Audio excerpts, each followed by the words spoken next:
Mary Altaffer. Associated Press Steve Schmidt said he came to see the Republican Party as living in fear of the president and, as such, a threat to the American republic and to liberal democracy.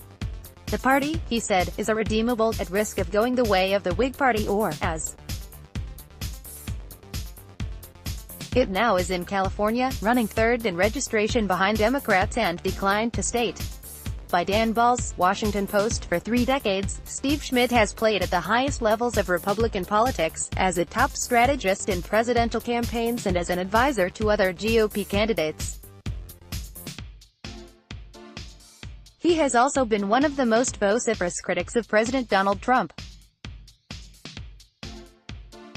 On Wednesday, he made that opposition even more emphatic, renouncing his party affiliation and urging Americans to vote for Democrats in the November elections. Trump's election did not spell doom for the Republican Party, Schmidt said by telephone Wednesday while traveling. The reality is that our founders always predicted that one day there would be a president like Trump, and that's why they designed the system of government the way they designed it. What they never imagined is the utter abdication of a co-equal branch of government, which we're seeing now. The definition of conservatism now is the requirement of complete and utter obedience to the leader. Start your day with the news you need from the Bay Area and beyond. Sign up for our Morning Report weekday newsletter. Schmidt's angry and vocal criticism of the president has made him a staple of commentary on MSNBC and a hero to many liberals. For many Republicans, his early morning tweet announcing his decision was not surprising, the predictable conclusion to an evolution on public view for some years. A New Jersey native and later a California resident, he comes from a wing of the GOP that is nearly extinct. Long before Trump arrived, he was uncomfortable with the direction of his party on cultural and social issues, including same-sex marriage. Like many who have made their livings inside one party or the other, however, he remained personally aligned, recognizing that all party coalitions include tensions and uneasy alliances. He was at odds with the evangelical wing of the GOP but noted that Franklin D. Roosevelt presided over a Democratic coalition of Northern liberals and African Americans and Southern segregationists. Trump's presidency and what Schmidt regarded as the obeisance of traditional Republicans brought him near a breaking point. Events of the past 10 days, he cited Trump's praise for North Korea's Kim Jong-un, attacks on Canadian Prime Minister Justin Trudeau and the horrific images of immigrant children separated from their parents on the US-Mexico border, finally tipped him over the edge. He said he came to see the Republican Party as living in fear of the president and, as such, a threat to the American republic and to liberal democracy. The party, he said, is irredeemable, at risk of going the way of the Whig Party or, as it now is in California, running third in registration behind Democrats and declined to state. Schmidt will not enroll in the Democratic Party. He will change his registration from Republican to Independent. But in a two-party system, he sees the Democrats as the lone hope to prevent an ultimate unraveling of Democratic norms. The Democratic Party is called to be the sentinel of American democracy and liberty, he said. It is beyond bone-chilling to consider what happens if that party fails in that task, in that duty. Schmidt's anger and analysis will strike many Republicans as alarmist and misguided. Some will see it as a bid for more publicity and airtime.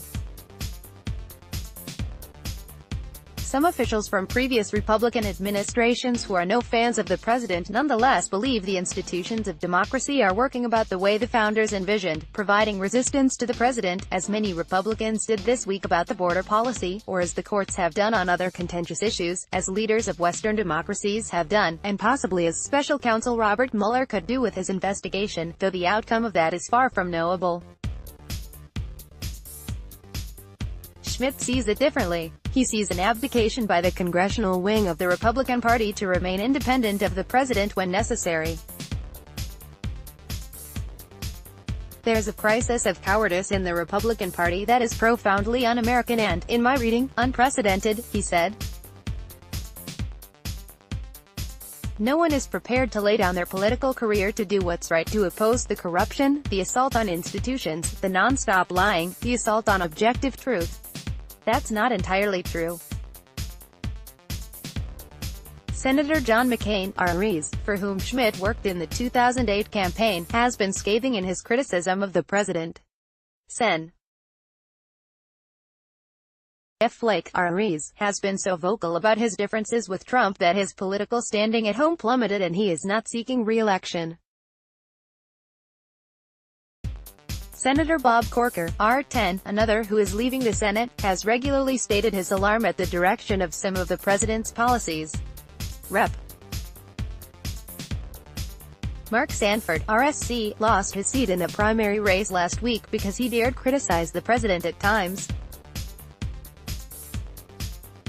And it was partly the opposition from Republicans that forced Trump to back down on his child separation policy, a policy that had brought an overnight, heartfelt tweet from Spencer Cox, the lieutenant governor of Utah.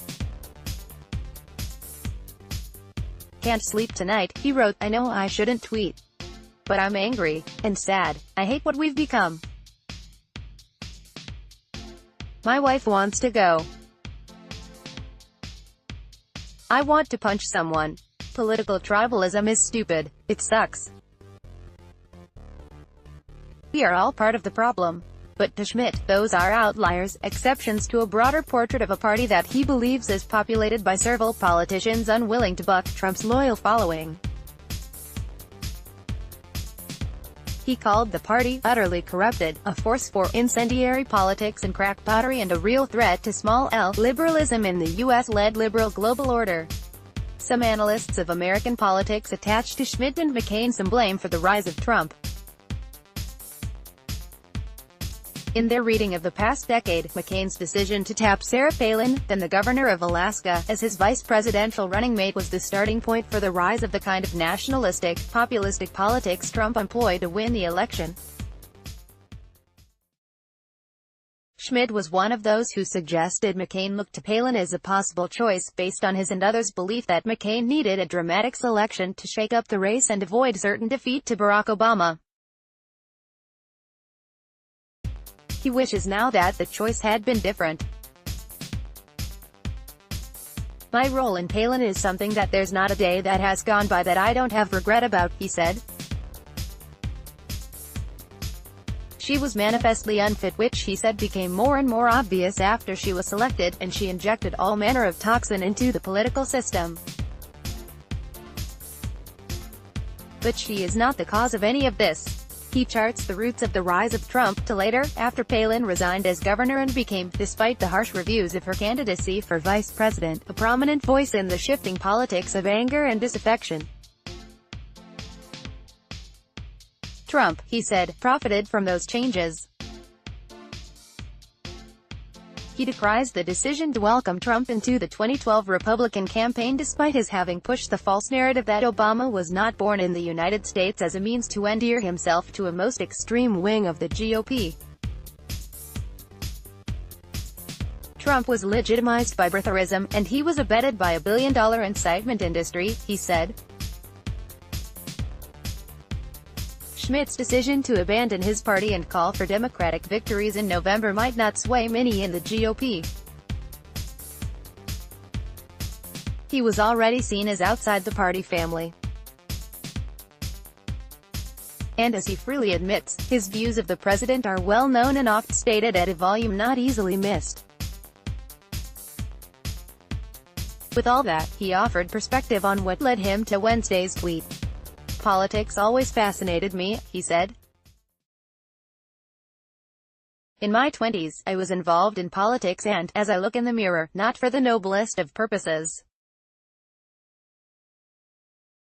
It was for sport. In my 30s, I believed my candidates were better, but there was a lot of ambition involved.